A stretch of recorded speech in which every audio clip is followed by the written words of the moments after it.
You're listening to the NASM-CPT Podcast with Richey, winner of the Share Care Emmy Award for Social Storytelling and the official podcast of the National Academy of Sports Medicine. Hey, y'all, and welcome to the NASM-CPT Podcast. My name is Richey, and today is going to be a little bit different than what we normally do because my friend and colleague, Darlene Marshall, is what a wonderful person, and she hosts a sister podcast on the NASM Podcast Network called Better Than Fine. And if you've not listened to it, I suggest you check out Darlene Marshall's podcast. She is She does such a great job hosting the podcast, and she has a master's degree in applied positive psychology. She really gets into why people do what they do and motivating them. And she's an NASM CPT. She is a big contributor to our wellness coaching course. And she invited me to be on her podcast, and she wanted me to talk to her group about beginning resistance training. And the thing about beginning resistance training is you can't just tell people what to do. I don't think that's how it works. And so there may be some direct questions in there. What do people do when it comes to this? And I don't directly answer those questions. And the reason I don't is because it depends. And nobody wants it depends. Everybody wants this is the right answer for this person right now. And because it depends, I kind of, as graciously and as wisely as I could, moved around some of the questions and answered them how I saw fit. And I thought she did such a great job with the episode that we would play the Better Than Fine podcast episode with me as the guest on the NASM CPT podcast.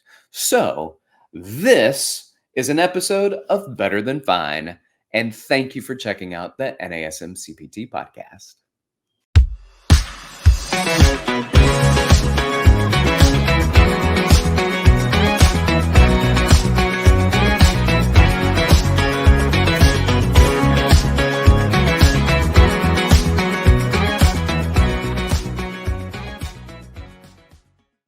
Well, hello there, listeners, and welcome to this week's episode of the Better Than Fine podcast. I'm your host, Darlene Marshall, and back when I was a little baby trainer, when I first became a personal trainer, I was taught that there are three kinds of goals that my clients would come into the gym with. Either they wanted to change the way that they look, their aesthetics, they wanted to work on bettering their health, or that they would want to enhance their athletic performance, right? They're going to run a marathon or something. And that every client would come in with some combination of those three things. Now, fortunately, we have all kinds of research since then that shows that there are many other benefits to exercise. So there's benefits to mood, mental health, your confidence, how you feel about yourself, things like your hormone profile. And if you listened to the recent episode of the show on movement and purpose, you know that now we have documented scientific evidence that movement, including exercise, is actually the only evidence-based way that we have to enhance someone's sense of purpose in their life, which I think is pretty incredible. And obviously, picking up heavy things and putting them back down is going to be a part of that. So boom, across the board. Now, not everyone wants to go off and become a personal trainer.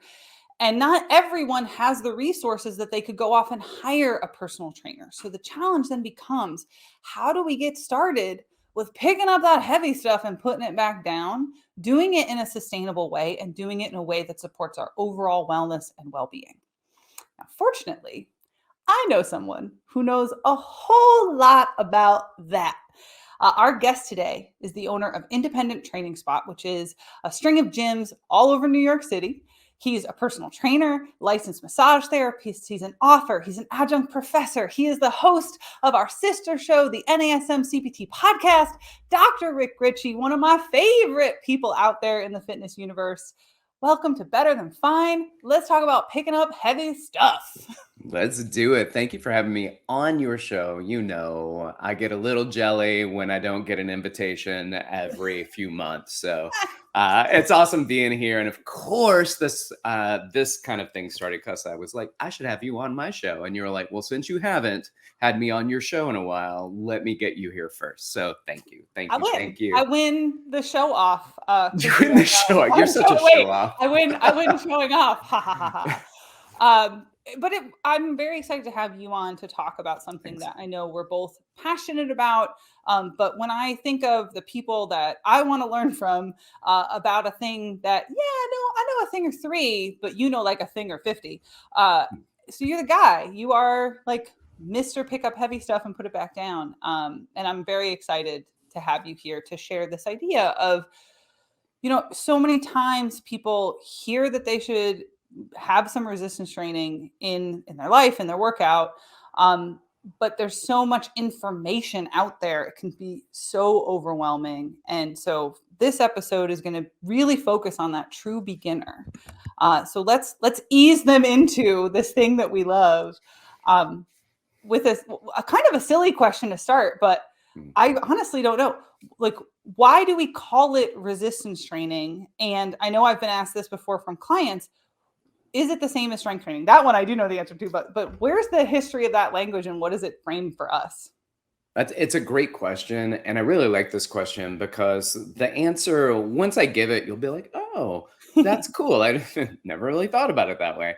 Right. But resistance training is what is going on with either the gravity or the bands or the pulleys or your body weight. You're fighting against resistance. Strength is what you get out of it. Right. So resistance training and strength training are kind of like the same thing, except strength training is physiologically your outcome versus resistance training, which is what you do in order to receive said outcome. Okay, so it's essentially like the cause and the effect, right? So resistance is what I'm working against. Strength is the effect, the benefit to me. But we're slapping names on the same thing essentially for like the end client, the general consumer. You hear resistance training, you hear strength training. Think I'm moving against a load. Yeah. Yeah. But when you think about strength training, that conjures up a lot of different ideas for people. So I think it's very important to point out that when you're doing resistance training and you're focusing on endurance, you're focusing on endurance strength. When you're focusing on, there's endurance strength, there's balance strength, there's strength where you are trying to get greater endurance at doing something heavier. So we call that strength endurance. And it is a type of strength training. There's power endurance where we try to get better at doing powerful movements while minimizing recovery and adding something else in. So like there are a lot of different versions of of strength training, kind of like there are different versions of speed, right? Somebody's really good at running distance. We always use marathon runners. So there's somebody who's a marathon runner and they do great, but the guy that's doing the sprinting or gal are not necessarily crushing the marathon. It's a different request. It's a different training technique and it provides different outcomes. And they're the intermediate people who are running the in-between distances. And I honestly think you find what strength training outcomes you want, or you find the type of resistance training you like.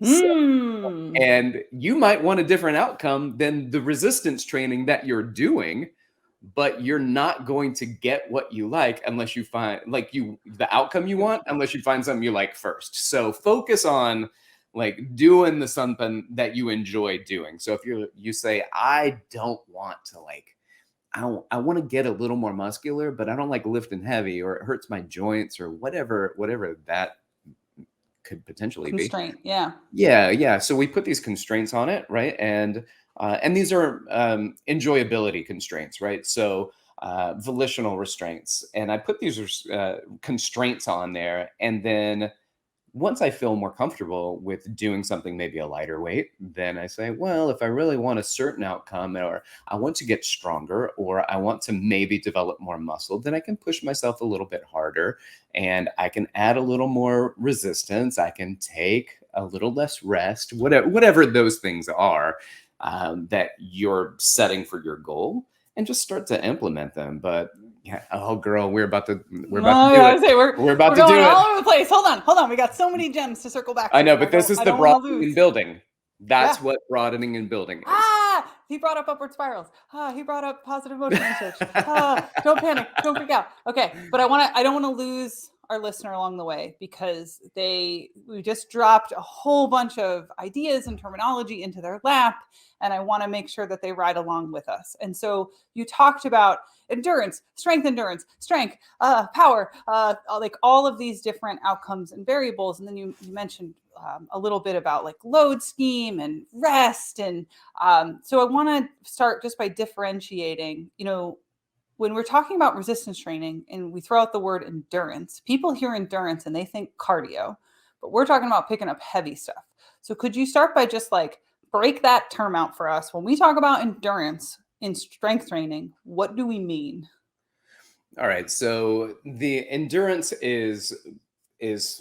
endurance strength is fighting against a resistance for high reps. And so we see like high rep ranges usually between, we'll consider them 15 to 20 or 25 repetitions. However, you can do high rep stuff for even longer. If you think about things like kettlebell swings, if you're doing that for 60 seconds, that's endurance training, right? Like if you're doing that for prolonged periods of time, you probably can crush 30, 40, 50 reps. Some people can do push-ups for some people, pull-ups, but push-ups for 30, 50 reps. Like that's fantastic, but that's endurance. The thing is, when people do that though, they are also pushing themselves through those end repetitions.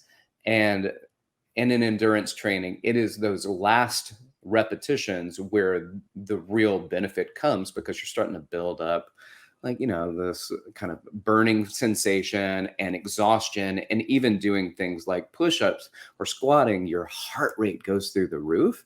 So when people also take cardio and they say, well, this is cardio and this is strength training. And I always tell people like, my favorite cardio is strength training. Yeah. Kettlebell swings, definitely endurance. But I think the way that I always frame it to clients is muscular endurance, strength endurance is, can I repeat the pattern over and over and over and over and over and over and over as many times, maintaining good form and control, right? Without degrading the pattern. And that's partly what we're training. And I think that's what I hear you saying. And, we talk about these different rep ranges. And I think the other big thing that people encounter when we're talking about this is the different rest intervals. I know another beginner question I get a lot is, well, why do I have to rest 60 seconds? Can't I just keep going? So could you speak a little bit to like rep ranges and rest, since I think that's another one. And then let's get deeper into the meat of like, how do we get going in a sustainable way that then leads to all the broaden and build stuff that you were alluding to? Yeah. So another great question. So if we're doing repetitions, let's say you're doing 15 repetitions and it's time to take a break, right? We said we're going to stop at 15, and you can do this as like, curls, bicep curls, and you get to 15 and you're like, I don't even need a break. Can I just keep going? You're not doing strength traiing, most likely. You do. You're deep in the endurance at that point, right? Yeah. You're doing like, it's like bicep cardio. So it sounds like my nightmare. Me too. Just go stand here and get bored. Get bored. 45 minutes. I'm gonna watch an episode of Friends. Go mow the lawn.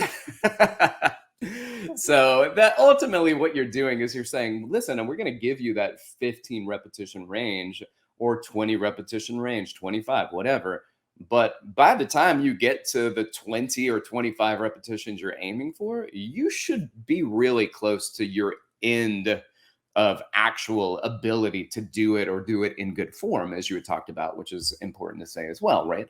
So if you don't need a break, at the end of the repetitions, then you need to up your weight. So the only break that should be taken at that point is let's take the time to exchange those dumbbells for heavier ones. Dig it. Perfect. You're listening to the Better Than Fine podcast. I'm your host, Darlene Marshall. My guest today is Dr. Rick Richey. He's an NASM Master Instructor. He hosts the NASM-CPT Podcast, and he has probably forgotten more about resistance training than I've ever learned.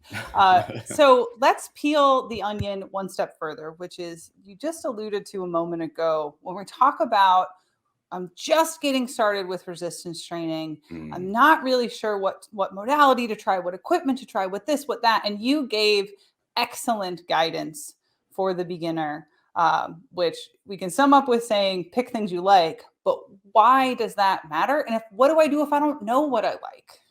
Oh, so many people don't know what they like. That's such a great point. Darlene, you're such a good host for this podcast. Yeah. But it's true. Like, people don't know what they like, and they show up. A lot of times people will sign up for a gym and they go in there and they just kind of meander, and it's, aimless and without understanding what to do. And then they get on something, a machine, because they see somebody else on it. And, they can figure out pulling the pin out and plugging it in and finding weights that they can do, but they're not comfortable. And there's all this feeling of, I don't feel like I'm doing it right. And as I am familiar, you too, like, feelings very much dictate how people are successful. And so they could even be doing it right, but if they don't have confirmation, they don't have confidence, they don't feel efficacy in what they're doing, then you can do things right and stop doing it because you don't feel connected to it, or it's pointless, or why am I doing this? And if you don't think you're doing it right, you're going to shy away from it. And it's just, again, there's a confidence issue that leads you down, and it contracts your. I love this quote. I can't remember who said it, but it was like, bigotry is like the pupil of an eye. The more light you shine on it, the more it contracts. And I thought it was a great quote. But to change that also and use the word confidence, right? So if you lack confidence, and you feel like people are watching you and shining lights on you, because that's what it feels like when you're at a gym, even if nobody's there is watching you and nobody cares, right? Nobody cares, but you feel that way. And that's when we start to shrink. I think you're speaking to something really important that the absolute beginner really needs to understand from two personal training professionals. You're describing the person who even had the efficacy to walk in, join the gym, and poke around at a couple machines. Yeah. And there are a lot of people who feel they can't even do that much. And I also, I'm gonna throw a little pushback at you, Rick, which is, I worked at a very sassy gym for many years, and the structure of that gym was actually, if you were on the weight floor, you were kind of on a stage, so that people, the rationale from corporate was, well, then people are watching the personal trainers work. If they're on the cardio, they're more likely to hire a trainer and all of that. But what it actually did was the people who didn't have high efficacy felt even more on the spot. And because it was such a sassy gym, people were watching and commenting. And there are definitely people, and I'm certain people listening to this show, who have had other people give them side eye, make snarky comments, because I've had that happen to me on the training floor and I know what I'm doing. And I say that because if there's somebody listening, I want to normalize and validate that their experience is real and it matters. And while there are probably a lot of people who nobody ever pays attention to what they're doing in the gym, there are also a lot of people who are made to feel like they don't belong and like they're uncomfortable. And for people like you and I who want them to feel welcome, I'm going to go out on a limb and say it's also infuriating for you, because we think everybody should have access to these spaces. Everyone should be welcome to these spaces.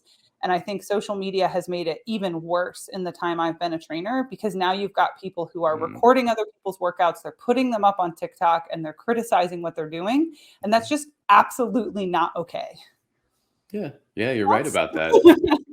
You're right about that. Like, and so my point. So I'll give you this example from Yeah, me, and this please. is a personal example. And one was years and years ago. I was dating a young woman who was a cycling instructor, and I was a personal trainer at the gym. And I was a hot shot. I was a stud personal No. trainer. I'm going to Yeah, you go in. And I'm are. going to take this cycling class, right? And I was like, when is this thing going to be over? I am dying. This is the most awful experience. And so I looked, I was like, this is only 45 minutes. It's got to be close to time. And I swear, darling, this is a true story. I looked at my watch and we were 8 minutes in. And I was like, no, like, but this was me trying to be who I am on the training floor in a place that I've never been, something that I've never done, believing that I can be just as effective, just as efficient, just as confident, and then realize that all of those people that are in that spin class are crushing it, and I don't know what I'm doing. So You fast suck and forward a few win. years later, same thing. I never went running because I was terrible at running. And here's the thing, Darlene, you're terrible at running when you practice running and then you're not good at it and then you stop. Yep. And then you don't run again for a year or two. And then you try it one more time and you're like, I'm terrible at this. And then you stop. So why would I be good at running? And I thought, I'm gonna be my own personal trainer with this, which is stop going out there trying to run and keep up with everybody, and which is impossible, which is also why it was so hard for me to do. And so I did a couple runs and they were short. I was like, let me just do a very short run. Let me do a lap around wherever I was in the park, right? This little area in the park. And then I was like, I can build up to it, run slow, do your like 130 beats per minute heart rate, and like just be like slow endurance cardio. And I was still terrible at it. And my muscles were sore. And I was like, why am I so sore from this? And then one day I was like, all right, I'm going to go for a little bit longer run. And this woman runs out in front of me, like the paths merged. And she was older. She was short. She was very round. She was a heavy, what would be considered an obese woman. She had terrible feet turn out. And I was like, you know what I'm going to do? I'm going to let this woman pace me. And after about 60 seconds, I was like, you know what? I'm just going to let her go. Bye.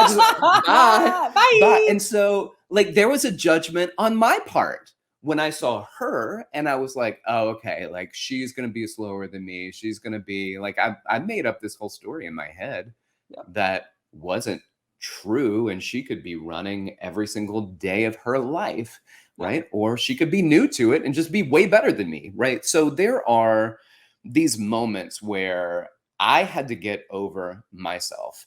And it's easier for me to say that because I feel more confident doing different of physical activity. But it's also, I had to overcome an ego where I was clearly not good at select things that I was going into. But I use that as a means of saying, here I am stepping back and saying, you don't have to try your hardest. You don't have to win. You don't have to seek approval from anybody that's running past me. And they're thinking, why is that guy running so slow? Because they're probably not. Now, there are people in situations that are thinking that. And I remember this guy that came to my wife, when my wife and I were married, he came to our wedding and he was like Lenny Kravitz. He was just so freaking cool. Like everything, like styled like him. His hair was like his. I was like, what a stud. And my wife said, I remember being in college with him and somebody came up to him and said, this group of people, like they're really talking about you. They're really, the best comment I've ever heard is he looks at the person who says it and he goes, their opinion of me is none of my business. I love that line. And now it takes a strong person to say that, to own that.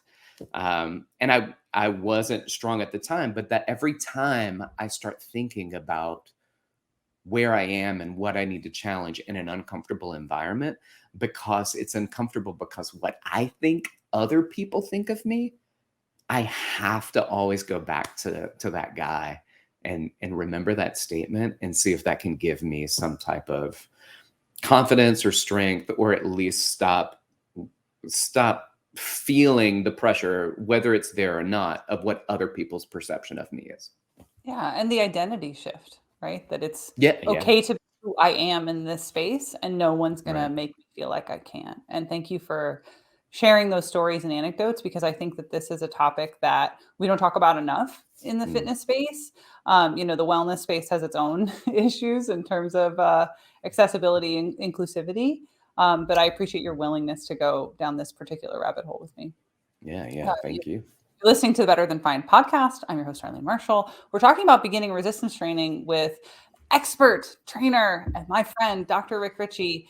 We wandered there for a second, but I think it was an important wander, because if we're going to invite beginners into our gyms and fitness spaces, we have to be willing to open the doors to them. And we want the beginners to know, please come in. You are welcome here. So Mm, let's talk a bit about what they do when they get there, because we were talking about how do we choose where to start, and you had suggested we start with what we like, and people don't necessarily know what they like. So let's circle back to that question. For the beginner going into the gym for the first time, how do you encourage them to figure out what to do, what to try, what to touch? How do they know? yeah, Don't take a I'd say cycling first of class. all, oh, sorry, go ahead. Say I again. jokingly said, don't take a cycling class. That's what we've learned in Don't this take a episode. Yeah, don't start there. The first 8 minutes will be awful.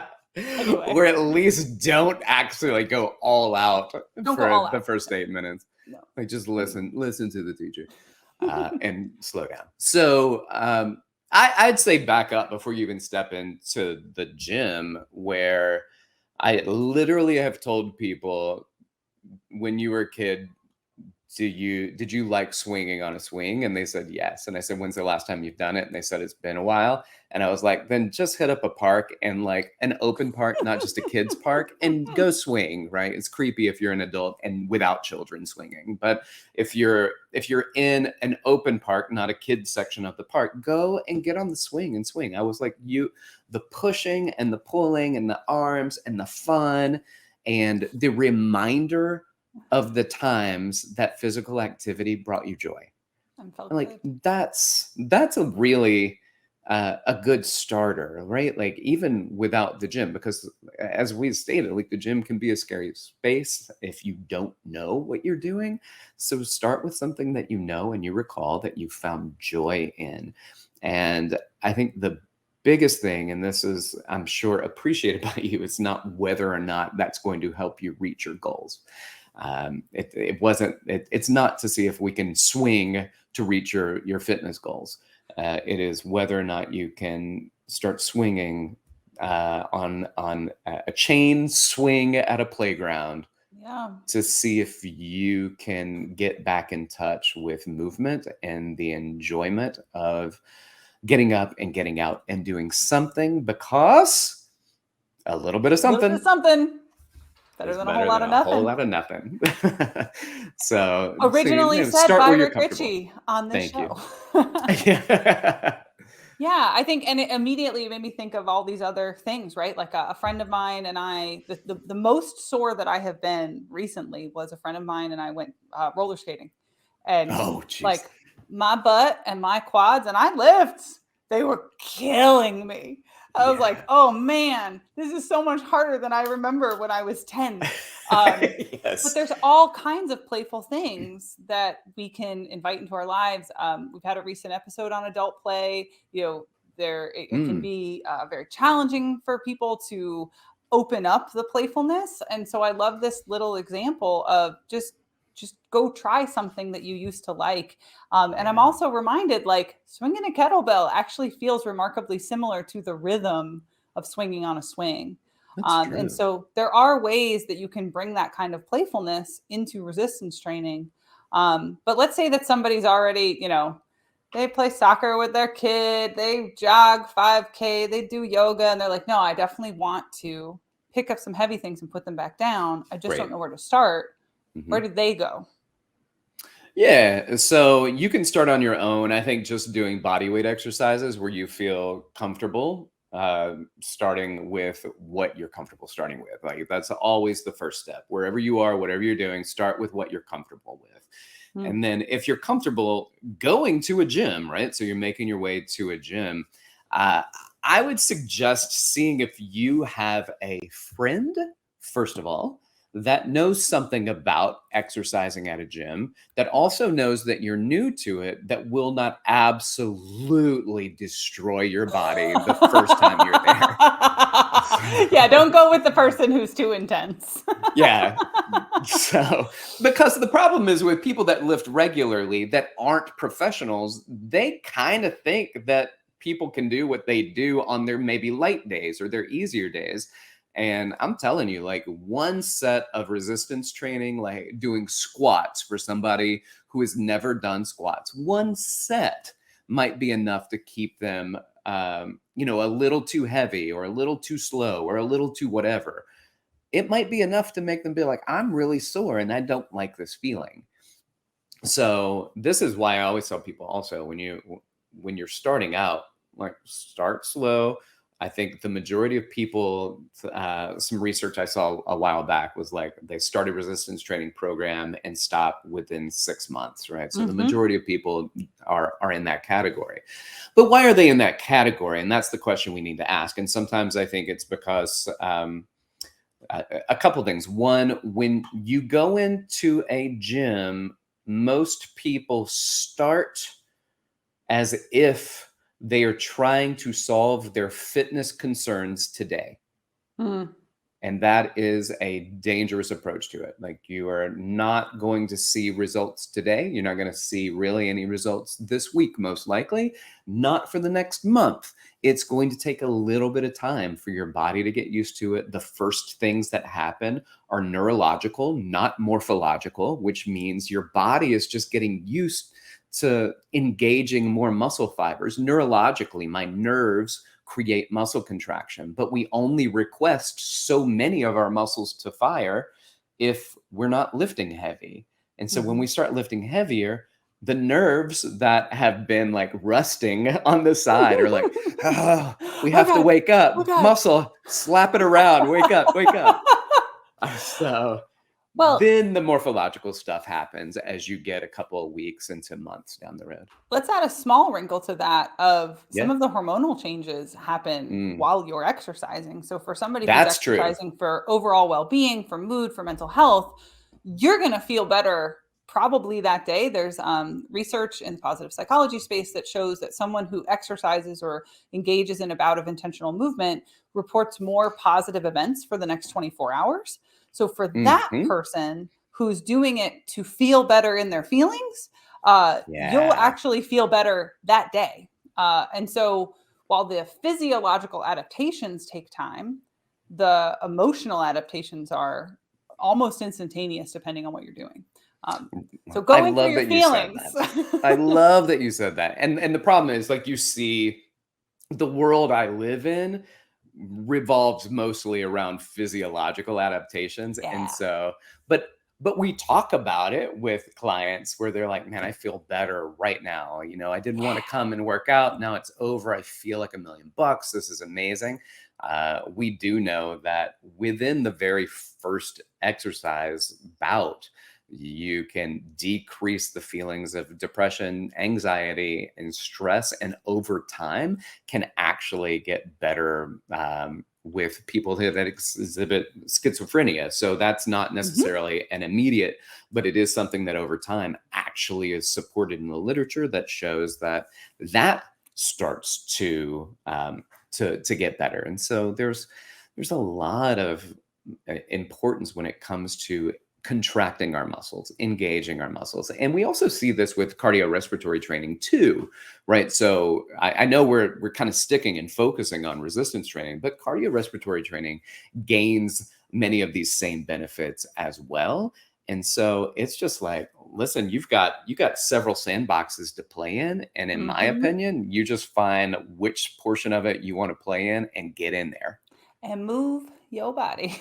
Move, yes. So I think where our open loop still is what's the threshold where someone knows or thinks that they could benefit from professional guidance. And obviously, Mm. perfect magical fantasy world, everybody could afford a trainer. Not everyone can afford to have 3 sessions a week with a personal trainer. Does everybody need that? I think we could debate. But how do I know I need a fitness professional's guidance? How do I know I can find someone who's not what Matthew likes to call a charlatan? My husband's been a trainer for 25 years. And when It's a great he word. really thinks that a trainer is just not worth their stuff, it's charlatans. He gets very upset. How do we know someone isn't a charlatan? How do we know that we need a trainer? And if we can't afford a trainer, where else might we go? I realize I just asked you like 5 questions. Yeah, so I will do my best to. believe I'm in you. educated. I'm not smart. So I think for the 2 decades that you've been educating personal trainers, I think other people would call you shenanigans on that statement. Charlatan. Shenanigans. So yeah, take us through it. I love it. I love it. So the when to call a professional. First of all, I think that it is okay to tap a professional on the shoulder and be like, hey, listen, I see you around here. I see you training people and I see how you engage with them. And I think you do a really great job. You seem like a very friendly person. And I just want to approach you to ask a few questions because I can't afford personal training. So can I just bend your ear for a moment and talk to you because I don't know what I'm doing. Right. And I would be willing to say that the majority of people that you approach like that are going to give you some time. Yeah. Right? They're gonna give you some time and say, I just love that you ask questions and that you want help and support. So you're not going to get trained. And some people out there will be like, you know what, I'll do a session for free just to give it to you. Right. Like there are blessings that are going to come from asking the question. So ask the question, but and I think and get some guidance. Who react salty, that's one of the ways that you can call out a charlatan, right? Like, oh, that's a person who's not in this industry for the right reasons. That's one of the ways is the people who are like, no, man, Google it. Like, right. I don't want their help anyway. I love that. And if someone reacts that way, just know that not all of us are like that. No, right. Yeah, that's very true. So tap someone on the shoulder. What else? What's the next peel of the onion? I will say this, like there are excellent workout routines that you'll probably be guided towards, especially if so many personal trainers now have, oh, well, you can't afford personal training, then maybe you can afford group training. So let's go down piece by piece, right? So group training is now it's 2 people or 3 or 5 people in a group, right? So we've got a small group that you don't pay full price. The trainer ends up getting paid more. Not everybody's paying one-on-one session rates, but everybody's paying a little bit more than what you would do if you actually took like a group exercise class. And so it's beneficial for the personal trainer. It's beneficial for you because you're paying far less than a one-on-one personal training. And you're working with others. And I like this in many respects because I'm going to make a circus analogy, but I don't want it to be disparaging in its way. But so what happens when in the circus, when the ringmaster is working with animals, so let's say tigers, is that the tigers learn a lot less from the ringmaster than they learn from the other tigers who are following cues that the ringmaster is doing, right? So, and many of those other animals, when you're not doing the right thing, you are getting side eye, right? But it's like supportive. It's an environment where you can ask questions and you can show me this, and other people can support you in the process. And I'll give another example. My daughter, she was doing jujitsu for only a few weeks, and she was like, I just don't like it. First of all, she's coming of age, and so wrapping your legs and wrestling people is not what she finds to be something that she wants to do in downtime. Different girls like different things. Yeah, she's too young. So what she said is, I also don't like that I don't know what I'm doing, and other people have to help me, and that's not their job. And I looked at her with like the most love in my heart, and I went, "It is their job. Yeah, it is their like job. that's what that's what you do when you do a group. Like you're in there That's what helping to community support. does. Yeah. And so I want to encourage you that. And then, so if you're going personal training, can't do it, small group training. So can I work out with a couple of more people that are paying and we can bring the price of a session down? Go for that. And then, of course, there's, as a personal trainer, you can also do group exercise classes at the gym. Usually they're free with your membership. And I think that's a great way to get in the door. Just see if there's a, kind of a leveling system. So it probably won't say beginner, intermediate, and advanced because corporations don't like to make people feel that way, because there are a lot of people who've been exercising for a long time, but can only do that quote beginner level, right? So we use different terminologies just to try to make people feel comfortable in where they are. But But even if Oh, go ahead. I just want to speak to this idea of a beginner because some of the most skilled personal trainers I know have the simplest workouts, because a Yeah. lot of times the most basic movements are actually the most effective when we talk about longevity and function and well-being. Mhm. And while, burpees and crazy kettlebell stuff and vipers and all of this like specialty equipment like looks really cool and can be really fun, it's not always going to be the thing that will be of the most benefit. So the boot camp Agreed. classes can be really cool, but you don't have to do boot camp classes to be That's right. successful in whatever it is that you're pursuing. And I say that as somebody who can't do boot camp classes because I always get hurt because of the EDS. Mm. And so just because somebody's doing wild stuff doesn't mean they're actually the most knowledgeable practitioner. And I think, let's just, if we can speak for just a second to, internet-based resources and how do I Mhm. know that I'm not getting totally taken for a ride by somebody on Instagram trying to sell me, a package or whatever. Sure. So that next kind of tier down when you're working with personal trainers, a lot of personal trainers now have an online business where you can do programming. Mhm. And if they don't have like a delivery system, like an app, here I use this app, and this is my app, which is just a rebranded section of the app for Yeah. that trainer. Hmm. They could probably just like write it down and be like, hey, here's, can you give me a workout that I can do for the next 4 weeks that I can do twice a week, and just write it down and I'll pay you, $20, $30. Like, what would you charge me? And to just write it down, knowing where I am, knowing what you know about me, just in this brief conversation, because I tapped you on the shoulder. Remember that, like talk to somebody. And then they do programming, like monthly programming, which is different than training. Programming is writing out an exercise routine that you hand off to somebody and say, this is what you're going to be accountable to do, what I'm giving to you for this. Now, with that being said, you can get exercise workouts and even programs with a Google search. Yeah. Right. But doing something where somebody they know you and they've met you and they understand that you don't like to do things on a stability ball, and you will never you don't like the loops that you might do certain exercises with, and it hurts when I do something overhead. All right. So that's all taken into account. And that's a lot different than just a Google search that brings up a program. But there are people out there that are selling programs that are, in many instances, charlatans. Now, it doesn't mean that they don't exercise or work out. It just means that they're not personal trainers. I feel pretty confident. Like I can speak a little bit on sleep, but I'm gonna defer to people I know that are sleep experts if it really comes down to this conversation, like Dr. Allison Brager or Dr. Rebecca Robbins. Like I'm gonna be like, those are your people. They went to school and they study sleep and they research it, right? So, but I can talk about it. There are some people that can talk about fitness, but they're not professionals at fitness. And how do you Charlatans. parse out who these charlatans are? And the truth of the matter is, like, you're probably not going to know. And so the first thing that you can and I think should do is the first stop is, do they have a reputable certification? Yeah. That's the first step. Like, you just have to be certified as your first step.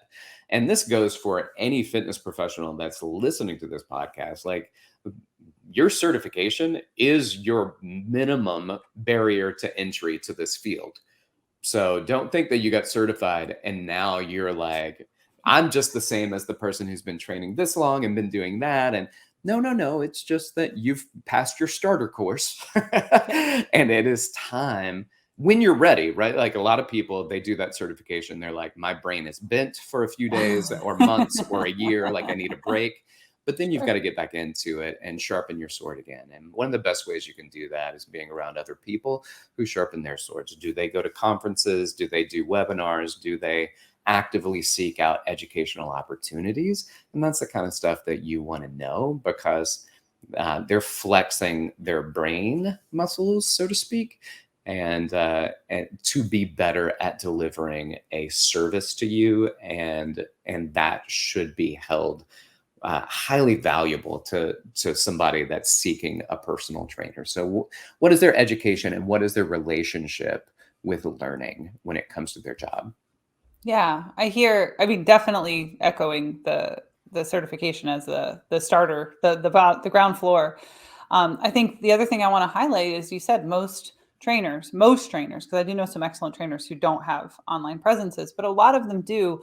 And taking a look at their content and making sure that their values, their mission, their ethics align with your value system. Because I certainly know some people who have, they have beliefs about, whether it's wanting to be rate neutral, wanting to just focus on their health or their well-being. And then they go and hire a fitness professional who keeps pushing, weight focus on them or other goals that they don't actually have for themselves. It's like, well, yeah, but did you look at their socials?